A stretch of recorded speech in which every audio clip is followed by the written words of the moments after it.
Ladies and gentlemen, boys and girls, non-binary, distinguished guests, welcome to Ridiculous, the Life of a Clown. Hello everyone, and welcome to Ridiculous, Life of a Clown Roundtable. Today we're talking about fear and pain and comedy, and where they overlap. And my guests today are Natasha Kaluza. Hello. William Hall. Hi. Ross Travis. Hello. And Phillip Huang, who's going to show up halfway through. So, let's get started.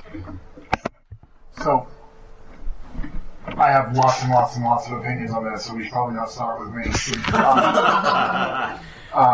there are two topics here, right? There's one is there's the relationship to fear, and you're also interested in pain. Humor and fear, humor and pain. And obviously, I see those as corollary as well.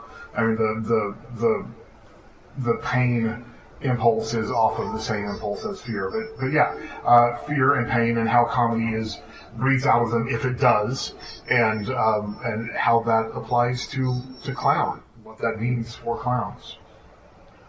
So Ross, what's been your experience with this? Well, it's because I'm in pain a lot in life in general, because I'm also a circus and I do Chinese poles. Damage. Yeah, yeah.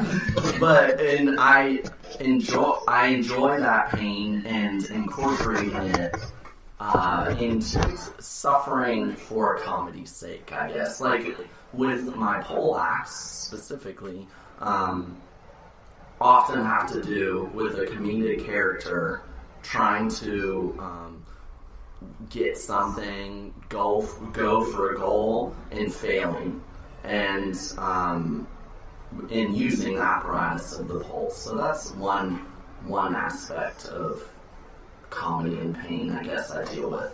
Another one is through my work with Buffon is the digging into collective social pain, I guess, and finding the comedy in our collective fears and pain that we have as a society. So, like, what is that? What is our collective fear and pain as a society? What's an example? Like, for example, I made a show that was about dysfunctional relationships with death. And Western society's dysfunctional relationship with death. And so using that as the theme, we really went in there and like tried to eke out what we do as a society to put a wall in between being alive and this fear, the fear of death. So that was one show I made, and then another show was about the humanity's relationship with animals, and so that I was really trying. And this show was kind of painful for the circus community too, because I was really looking at animals being used for entertainment's sake, and trying to dig into both sides of that issue of, people who protest that and people who engage in using animals for entertainment's sake. And I was really trying to spiral in on like what that means for us to be doing that. And that's The Greatest Monkey Show, is that what it's called? Yeah. What about you, William? Yeah. Well, the first fear, I think, is the creation fear. We're all afraid of life and putting ourselves out there. The fear of creating any kind of art. The fear that I think every person faces of being seen or revealed. The personality that we developed over the years it's not who we are. It's a defense. It's a mechanism that we've created to survive. I mean, out there you look at someone the wrong way and they can attack you. And Ross isn't talking about the heat he took for doing the monkey show. People were really uncomfortable with that show. And as an artist, you are putting yourself, you are going into territory in some ways that other people won't normally go. And that, you have to come up against your own fear, and you're going to come up against the fear of others in that path. So just a creative act is a defiance or a willingness or vulnerability to go into that fear. I think artists are, I think we like artists because they are willing to do that. Well, I think correlated to that, at least for me, is the actor stepping out on stage. That audience is not my friend. That audience is my antagonist. I'm there to kill the people. I'm there to knock them dead. I'm here to kill that audience. And they are, in many ways, they're baring their teeth and barking, man. They're saying, you're on the outside. You are the focus of our deadly attention right now. And to me, I see a correlation between that and exactly what you were just talking about. I'll say that's an interesting relationship to an audience. That's me. I think professional comedians and humorists and maybe everyone gets on the stage. Their job is to control the audience. Mm-hmm. And you can attack them and beat them into submission, which is fine, or you can cajole them to come on your journey. Yeah. I do like the idea of the stage being a battleground.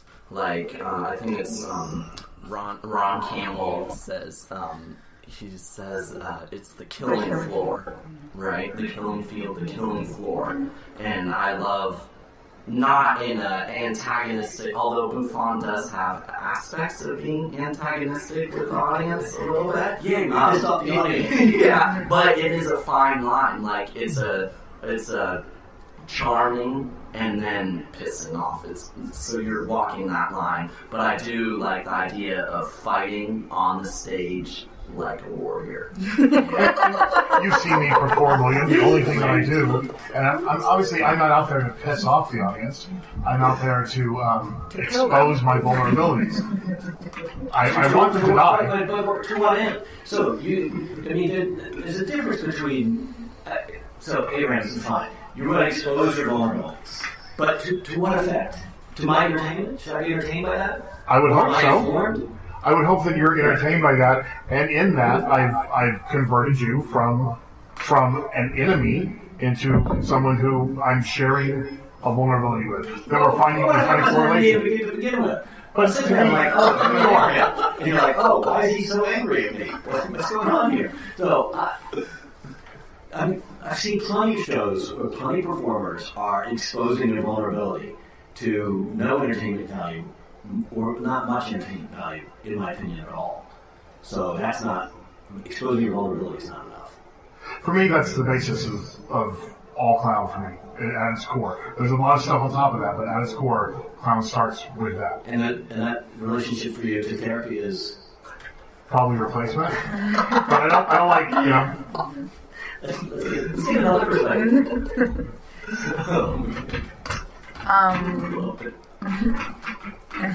I guess what I will say is that for me, I feel like fear in comedy or pain in comedy, for me it's like emotional pain that I'm taking and then digesting and finding the other side of it and then making fun of it in myself. And I think that's one of the ways that human beings cope with our emotional pain is to find, after you've gone through it, you can't always do it while you're in the depths of something, but at the other side of it is to be able to laugh at it, that you survived, you got through it, and that you are, able to bring light on that, to hopefully help people who may be going through that situation at the time to bridge. Are you going to edit this? What's happening? We're going live. What's happening? I like exactly what you're saying. Yeah. Okay. We're doing live. When is it appropriate to laugh at someone else? To openly laugh at someone else? When is it appropriate to cry? So we go to the theater, we look at art to allow ourselves, to give ourselves a special space where we can process our emotions or at least express them. Mm-hmm. So I really like what you're saying, that it's our job is to take an audience on a journey that maybe they wouldn't willing to go on their own. Mm-hmm. So I like this a lot. Thank you. It sounds like Philip is here. Well done. Here. Having adults in the room. Yeah. Philip's in the bathroom. Okay, he's here and then he's That's funny. So in physical pain, I think is a similar situation. For me, I think like most people, I'll say, it's funny when you know the person's okay, or it's funny afterwards, you can laugh about it. But in the midst of real pain, for me, it's not funny. I know for some people it is. We discussed that before. I feel physically ill when I see somebody getting hurt. Like boxing, I can't watch that. Yeah. MMA, no thank you. Jackie Chan, all day. Yeah, for sure. That's me. It's got to be, for physical comedy, it's got to be the exaggeration or the, it's got to be removed from the reality. Really, it does for me. For me, it does. I love children, and I love working with children, but I also like the videos of children falling over and landing on their faces. That I find incredibly entertaining. And I'm not alone in that. A huge percentage of course not. of people in the world find it entertaining. I don't think those people are sadists. I don't think those people are wanting harm for those kids. But it is funny when you see a child try and do a cartwheel and just land straight on their face. That is in its own right. There is an element of humor in there. There's an element of But if that child needed to be rushed to the hospital, if they got that hurt, would you be laughing anymore? Or is it when they sit up and they cry and they kind of wipe their face and then they try again? Well, you usually don't ever see the sit up, cry, wipe your face and try again. You just see the moment. But if you saw that moment and you saw that their head split open and they were bleeding, would it then be funny? Not to me. There's but my point. That doesn't mean it's not going to be funny to someone else. No, I'm not speaking for anybody else but myself. And that's one of the reasons I wanted you on this one so bad, is because I know that we've discussed in previous episodes that form of slapstick wasn't really your bag. Right. Yeah. Philip, thank you for joining us. I don't take movie ever, and I ended up by the ballpark. Oh. And then I had to get on a bike and ride back downtown. So you got your morning workout. Shit, yeah, I'm so sorry. Thanks for being patient. Did you fall on your face or your ass? Because then we can laugh at you. People were laughing. So, Phil, tell us a little about yourself. You've not been on the podcast before. I've never been on the podcast, you're right. Let's see, I live in East Bay. In East Bay here? Yes. Where? Elsa Bronte. Okay, wow, that's really East Bay. I'm from Berkeley. I've lived here about 24 years. I stopped, but I used to do a lot of street performing and stage stuff. And I write a little bit of satire now. Yeah. Well, I think what we were talking about is our just kind of base opinion about where comedy and pain and fear overlap. Do you have any feelings on that? Well, goodness, we do live in a time where nothing is funny now, is it? And I don't even mean the conservatives. I mean progressives have lost their fucking sense of humor, and that's more troubling to me. That was happening actually before Trump, wasn't it? Progressives. Everything's like really sacred, kind of. Yeah. I mean, when I started performing, I was really going after conservatives and Christians, because it's easy to pick. And tell the people about your piece with the going to the conservative with the aliens. So I generally like to do stuff where you can't tell politically where I stand, and actually both sides can claim me, and both sides can feel. I just like to make pieces where politically you don't know what you're looking at. It's very ambiguous. I think I started by there was a protest down at the Contemporary Jewish Museum by the Westboro Baptist Church, and they like to post their protest schedules online, so people know exactly where they're going to be, and because they want, what they're trying to do is they want counter-protesters, they want press. And so I got it, and I knew there was going to be a lot of counter-protesters because it's San Francisco, and they were here to like protest, and then they had a protest next day at some like Jewish middle school, like just trolling. Right, and so I showed up, and I just had this idea that I was going to do a piece called No Fags on the Moon, where I was going to protest the presence of faggots on the moon. So that's what I did. I showed up and I did a protest about, I yelled for 20 minutes about the possibility of faggots going to the moon. So it was totally absurdist, and then from there I showed up drunk at a pro-life rally in San Francisco, in Chelsea Field, and I screamed, fuck abortions, fuck women for 20 minutes, children and families. For 20 minutes, or just going to I said, fuck abortions, I'm pro-life, fuck women, fuck daughters. I don't fucking care if you got raped, I don't care if you got fucking incest, I don't care if you died because of childbirth. Fuck abortions. And how did people react to that? Well, they were shocked, and Catholic radio was there on stage trying to shut me down. They had a mic and a PA, but when I'm loud, I'm louder than anything. You got it. I'm loud. And so I screamed fuck for 20 minutes. But I did a lot of that kind of stuff. And then, so in the beginning, it was really aimed towards conservatives and Christians. But as I got more into my art, it was the progressives I was after now. It was people who were objecting to anything that can be said. I was told repeatedly, rape is never okay to make fun of. It is never okay to make fun of abortion. It is never okay to make a race joke. It is never okay to say anything against Jews or transgenders. I mean, it was coming from my own community. And so I started hitting progressives harder and harder and harder. Really challenging. So, you know, one of the pieces I would do is, I would do this piece where, you know, your typical, like, let's all be present, let's breathe, let's take what's sacred, let's name what's present for people, let's name the moment, let's be here for the moment, let's feel what's going on in our bodies. And then eventually it would turn into me getting robbed, and I'm still with the robbery, sacred, the robbery is sacred.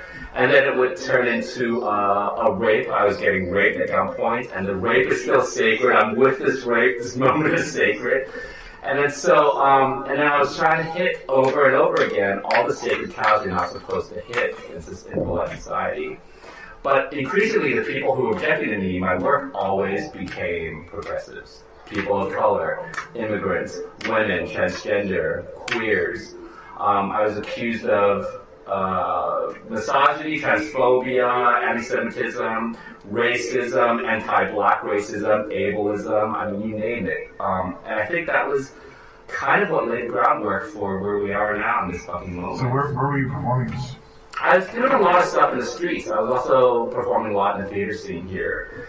And I was banned from almost a lot of venues, and a lot of curators won't book me. Well, that is one aspect, perspective on pain and comedy. So, just to be clear, Phillip, your outcome there is to agitate.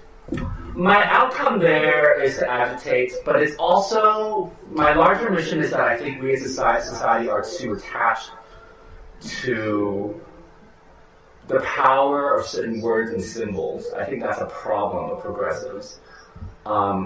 Is that progressives hold things at like words, symbols.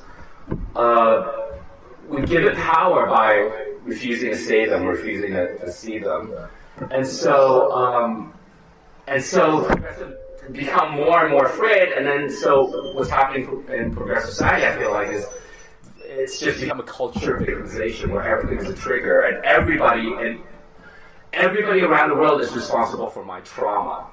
And so, and I think that's a sick and stupid way to be. And so I'm always taking symbols, swastikas, words you're not supposed to use, and I'm throwing them into a blender, and I'm just putting it in people's faces like, it's okay, look at these things. It doesn't hurt anybody.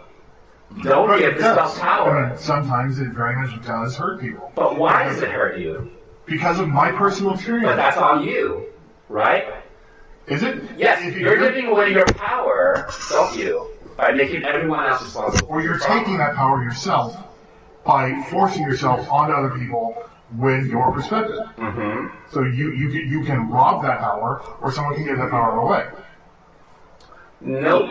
I do not think you can rob anybody of power unless you're physically doing it. We're staying in the realm of ideas, symbols, and words. And if you're offended by something, if you're triggered by it, and if you get hurt by something, that's on you. This is something progressives don't understand.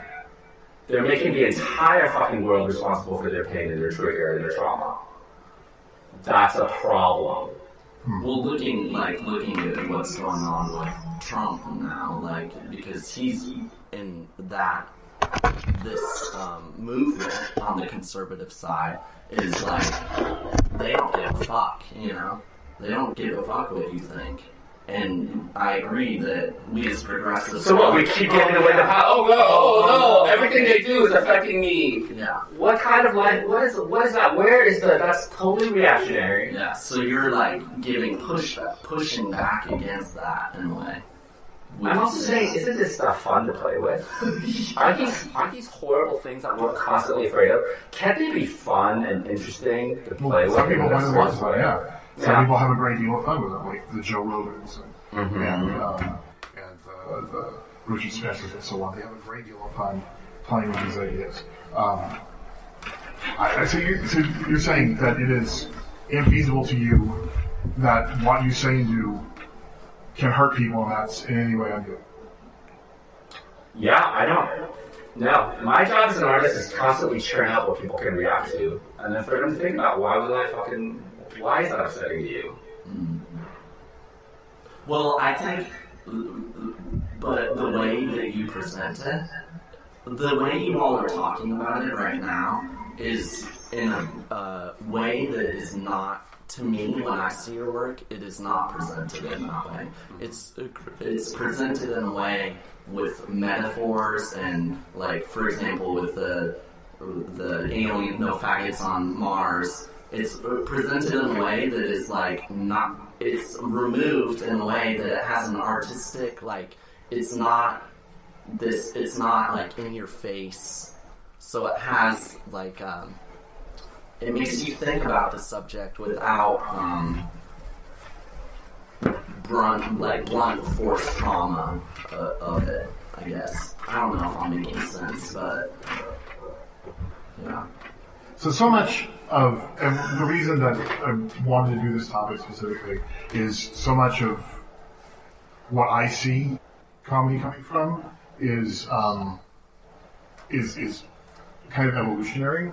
That this is something that's been with us since we were pre-human. Just that all pack societies have this idea of I disapprove, therefore I bare my teeth. And you continue to evoke my disapproval, and now I'm going to start barking. And if you continue to provoke my disapproval, I'm going to force you outside of our pack society, in which you have to survive on your own. You will be no longer have the benefit of the tribe of the pack. And that when we, as clowns, say, bare your teeth at me and bark at me, we're making that audience come together as a pack. We're making that audience come together as a unified whole, at least for a moment, that are the strong ones. That are the safe ones, that feel strong, feel healthy, feel, ebullience. And if we get beyond that, then say, now these things that you're laughing at me about, these are things to not be afraid of. These are things that we all share. If we can then show the folly of that as well, then we can come together, bring that outsider back in. That has always informed, to some degree, the comedy I do, which is about putting myself on the outside, putting myself, in many ways, William, in opposition to the audience to start with. I don't know, what are your thoughts on where this comes from? We talked about, yeah, I know. It took more than 12 minutes. It took more than 12 minutes to get there. Comedy is different than tragedy with an audience. Because you can't hear them cry. But comedy only works if an audience will laugh. I think. Yeah. So if they don't laugh, you can call it humorous, you can call it amusing, but you can't call it, I don't think you can call it comedy. Yeah. So if we're after getting an audience to laugh, that's the measure of comedy, then all comedy has to be tested in front of an audience. Absolutely. So I've worked with lots of groups and they think they have funny stuff. It's like sitting at a table like this talking about what's funny. You don't know unless you're in front of an audience if it's funny. So, but that's a sort of a real basic definition of comedy. But for me that always works. Natasha, what do you think? What is the specific question? About what we were just talking about comedy being kind of a metaphor for the fear comedy correlation being a metaphor for being driven out of society or pushed aside, putting yourself on the outside to an audience looking in. I'll take that as that makes no sense at all. I just don't understand exactly what you're asking me. Can somebody else say it in a different way? Yeah, I of course I didn't answer the question at all. Abrams, I think he's asking about his sort of framing of comedy as bringing the tribe together to look at things the tribe would normally look at, and that there's a risk in that of being excised from the tribe. That's the comedy process itself. The process of viewing something and finding humor in it, of the smiling and laughing, is the same process we use to push people out of the tribe. It's the same process we use to say, you're screwing up and you're not on safe ground anymore.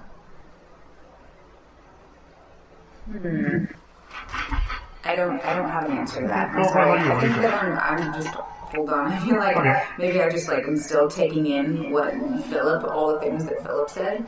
I just feel like I want to respond to that a little bit. Yeah, please do. Saying that I feel like it's not so cut and dried.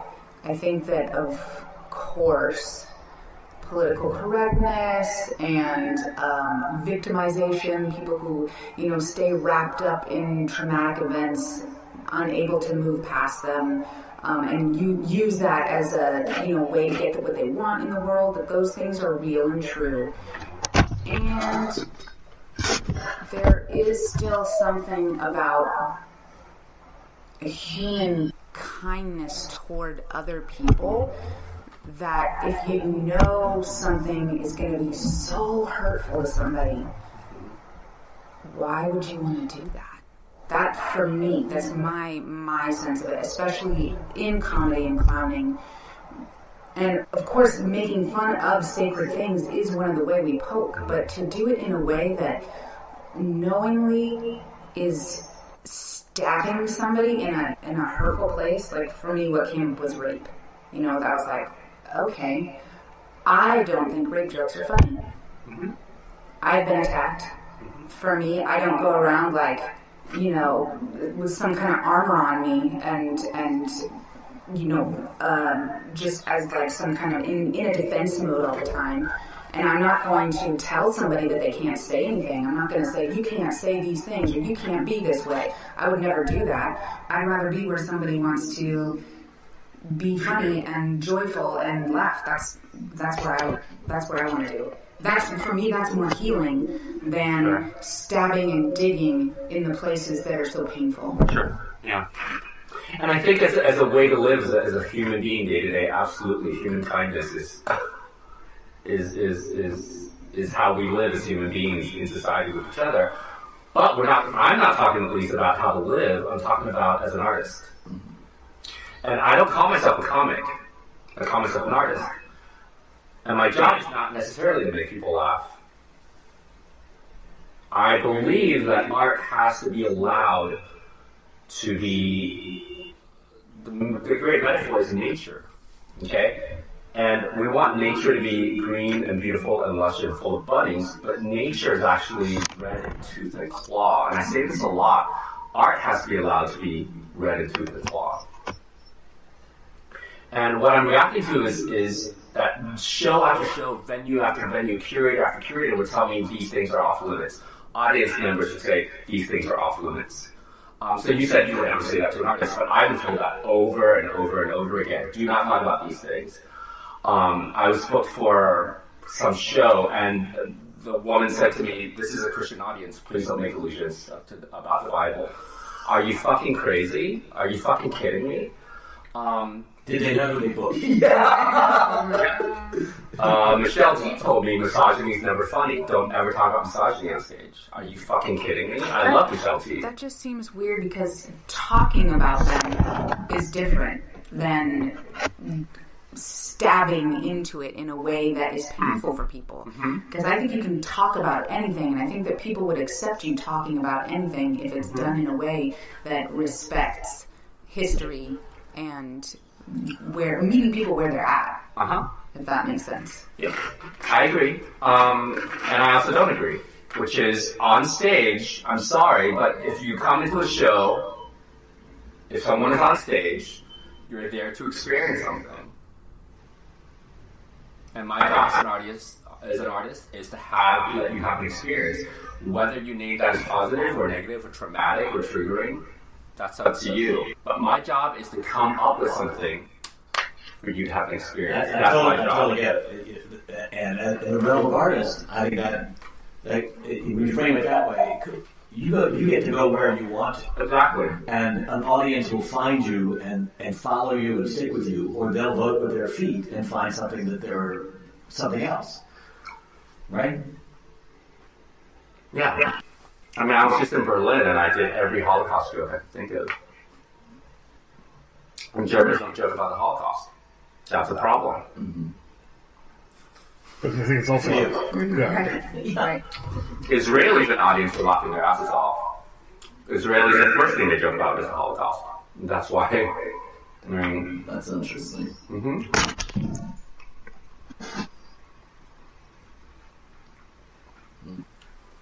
But yeah, go ahead. So you don't really consider yourself a comedian or No. a comic? No.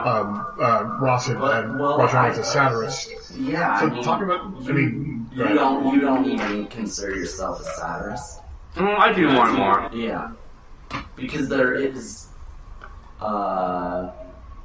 comedic. For example, Philip has a blog about Philip LaPierre getting attacked by gun violence.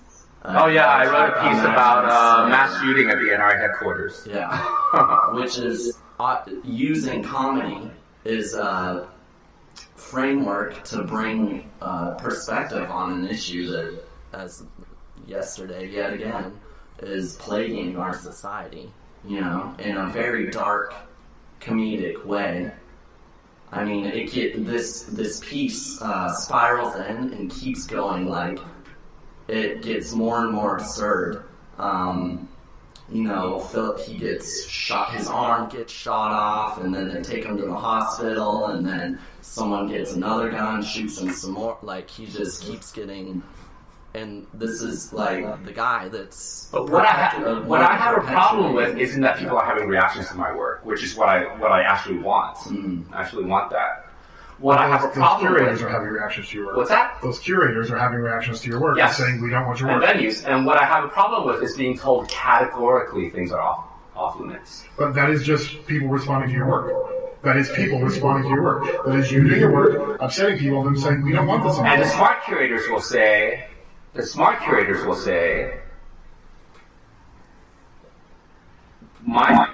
is to put in front of you something that you can have a reaction to, but my job is to put out a bunch of stuff for you, and you figure it out. What do you mean by curator? A curator is someone who's just booking a show. I'm going to book 6 acts, you know, I'm booking 5 acts for this. I'm doing a thing at a museum. Can you come and do 10 minutes? So, as a producer, as an occasional director, my job isn't to book 5 acts. My job is to book acts that have cohesion, or have a point, or have a general theme. And when your work is the opposition of that, then I say, no, your work doesn't fit here. Don't do that. And if you can't not do that, don't do your work here. So you've accomplished your goal in getting banned. Yeah. Absolutely. So why be upset at them for having banned you? Because I think Because you did that. That's something man, you did. I'll tell you something. A curator. I'll tell you something a curator said. And this is again. I mean, part of my work is also just to test the limits of what curators can handle and venues can handle. And I was told by one curator that before I did my piece, I had to sign a values agreement saying that I respected women and transgender people and disabled artists, and that I would not do a piece that would offend anybody in those categories. They asked me to sign a value statement. Okay, and so you didn't, and you didn't do the show. No, I didn't. But do we? Is this the culture creation we want to live in? And I would say Yes. fuck no. I would say fuck yes. I would say fuck no. I would say your words, while it is not a physical punch in the face, can cause harm. Can cause active harm to someone who I'm not ready to be reminded about the fact that I was raped. I'm not ready to be reminded about the fact that my child was shot. I'm not ready to be reminded about those things right now, and you putting them in my face again, causing me direct physical reaction and direct physical harm, and so that your words can physically affect people. Yeah. And if we don't want that within our format, then that's valid, and you've accomplished your goal. You've accomplished your goal of getting banned. You can't be upset at the people who banned you for banning you for the reason you wanted to get banned for. And I'll tell you another thing that happened. So the last time I did that rape piece, a woman in the audience freaked out because she had been raped. And she was crying, and she went to the curator and was really upset. She said, I've been raped. That piece triggered every fucking experience I've ever had with it. And she also told the curator, I wish you wouldn't book acts like that. And the curator said, thank you, I hear you, but no, you don't get to tell me that. As a curator, it's not my job. I'm not here to clear every fucking act. I think that's the right response. Well, I think that's exactly his job if he's booking the acts, is to know what he's booking and decide whether or not that fits within the format of his show. And I think that's small. And for me, like, I feel like that's where art dies. When every single piece has to be cleared. But the problem is, what you were saying, the value judgment statement, that you aren't going to offend anybody. Nobody knows what's going to offend somebody. Exactly, we don't do it. You can't say for certain that you're not going to offend somebody. Maybe your glasses offend me, right? I mean, who? And that's ridiculous. Like, who can say these things? There isn't a way to set that out in paper. So it doesn't make sense to me. When you start being the filter, and part of what I think is happening is also generational. And part of what I think is happening is that people are triggered by the big stuff, and then they're triggered by every little thing. And I think it's all tied. I had a friend who was doing a workshop and wanted to set some ground rules. And somebody objected and said, ground rules sound a little authoritarian. Can we call them something lighter? He said, okay, so maybe one of the things we ask people to do is, step up and step down. If you're not used to speaking, please step up. If you speak a lot, step down. And somebody in the audience said, while everyone here in the room is able-bodied, there are people in the world who cannot stand or walk. Can we watch our language around that? You see, it's all part of the same fucking spectrum to me. People cannot differentiate between real trauma anymore and microaggressions. It's all just fucking, there's a generation of people who live to look for reasons to be offended and triggered. They get their empowerment from telling people, no, don't say that, don't do that, don't be that. So the question I present then is, how do we heal this pain and triggering in our society, and how do we do it from my standpoint of view, because I'm a clown, with humor. With humor, how do we heal all of this triggering that's happening? You brought up a significant concern about our society and the way we handle the things that happen to us. How do we move forward and help to resolve this? Because those examples you gave, obviously, to me are, the semantics become exhausting to deal with. Yeah, it's interesting talking about it too, and seeing the work. It's sometimes challenging to talk about something as opposed, like, you have to see the work, to. So this is more on the hypothetical end, but this is what I was talking about the clown who is putting himself on the outskirts of society. The clown who is saying, I am committing these transgressions, and they make you smile, and they make you laugh. I'm being the fool. I'm being the bringing on the self-inflicted pain. Who can then take that up to another level to show why that isn't a thing, why my fat naked body on stage isn't necessarily funny in its own right. You know, it's not just about the fact that there's a fat naked guy. There's something else going on there. There's a level of character. There's a level of interaction there. It's not just the fat naked guy. There should be something more that would then feasibly, if it's done right, bring the audience and the artist to the same level. And help with that healing, specifically. Help bring us to a place where we're moving beyond those fears that made us laugh in the first place, which is one of the reasons I wanted to have this topic originally, was to talk about that. I don't know how to do that. I just try blindly flailing at the wall, but I mean, that's definitely what I'm trying to do with the stuff that I do, is take those fears, use them as the instigating point, and then try and bring us to somewhere else beyond that. Take them as the launching point, but try and bring us somewhere beyond them, where it's not just about me being fat and naked. It's about absurdity. It's about the character that I'm presenting. It's about seeing that fat naked person as a human being at the same time, or appreciating the artistry of what they're doing with my silly little dance. It's about more than just the fat naked guy. I say that because I only have one act right now.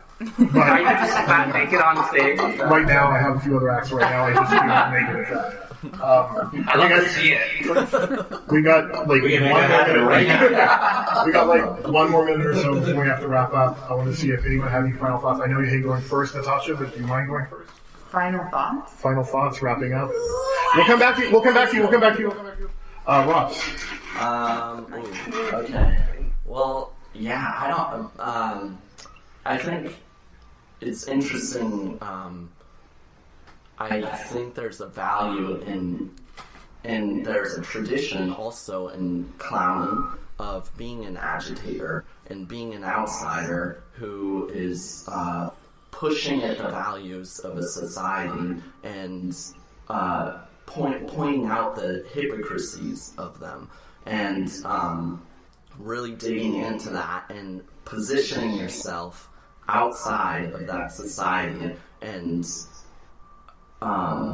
really digging in there. So I think that's been brought up a lot here in this conversation. I do think that has to do with the subject we started with, which is pain and humor. And I think they're when it's done well, those things can happen together in that way of unveiling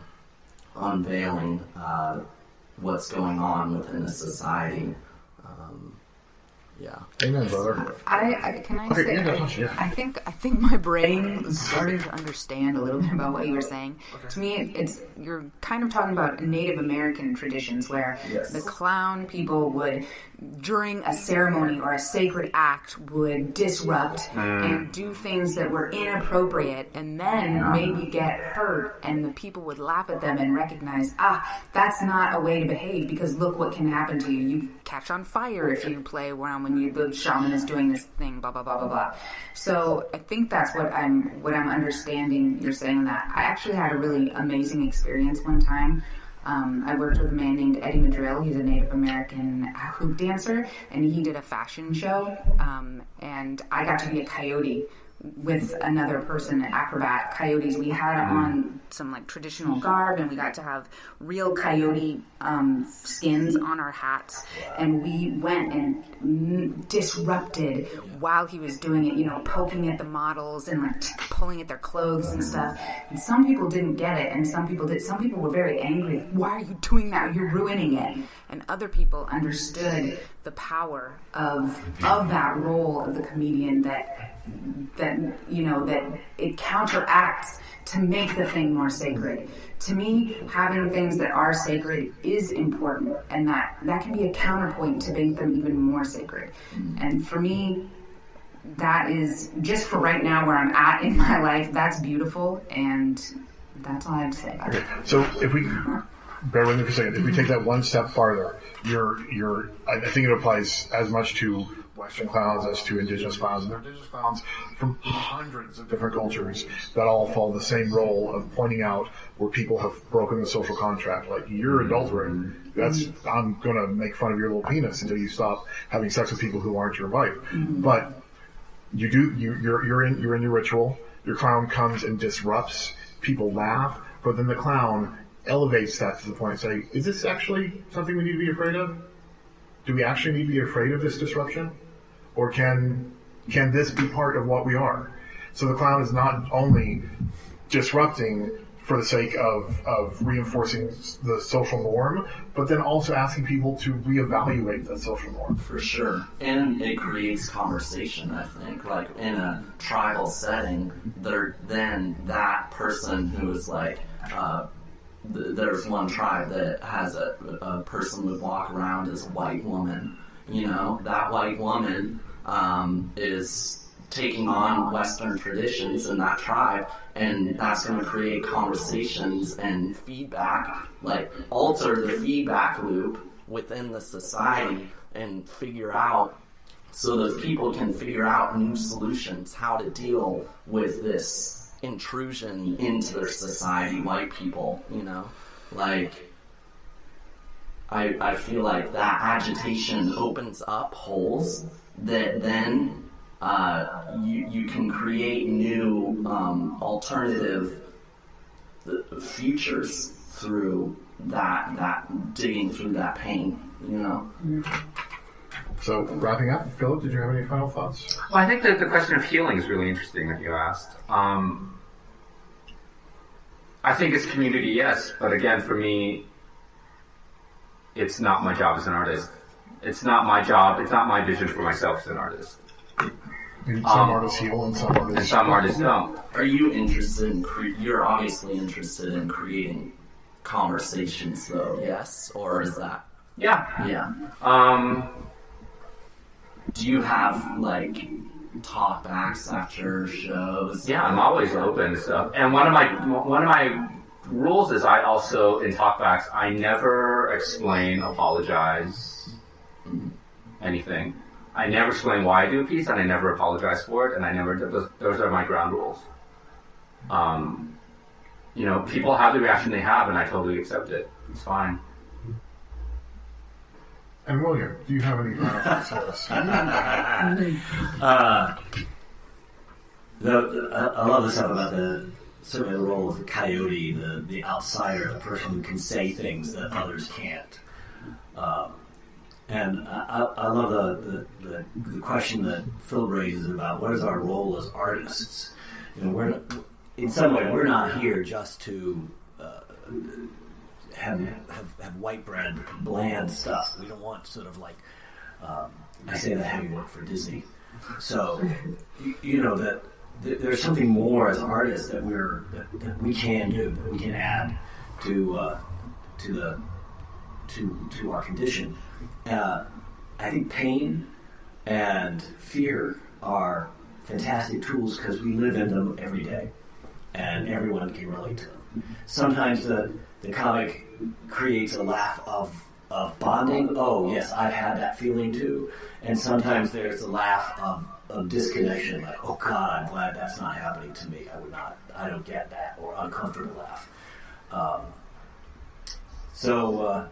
But ultimately, what is funny? When an audience laughs. And as I said earlier, in some ways there's nothing more pathetic than a bunch of people sitting around talking about what might be funny. Okay, thank you all for joining us. Everyone on the panel, stand by for just a moment. Thank you all for joining us, and join us again next month for another ridiculous roundtable. Now, we had some audio issues, like 2 different times during this, where we missed the first few seconds of the podcast, and we lost a few seconds in the middle. So if everyone can go through and reintroduce themselves, so I can add that back in the beginning. Introduce yourself and maybe say a short thing about yourself. Okay. You want to start, Ross? I'm Ross Travis, Artistic Director of Antic and Attorney. I'm William Hall, co-founder of Bats Improv, improvisational theater, and teacher trainer. Crap. I'm Phillip Huang, founder of the Home Theater Festival. My name is Natasha Kaluza. I'm one half of the award-winning clown duo Coventry and Kaluza, and I'm the artistic director of Sweet Can Productions. And I'm Gherkin Picklewater, founder of Picklewater Industries and the Picklewater Free Circus Festival. Okay. And we are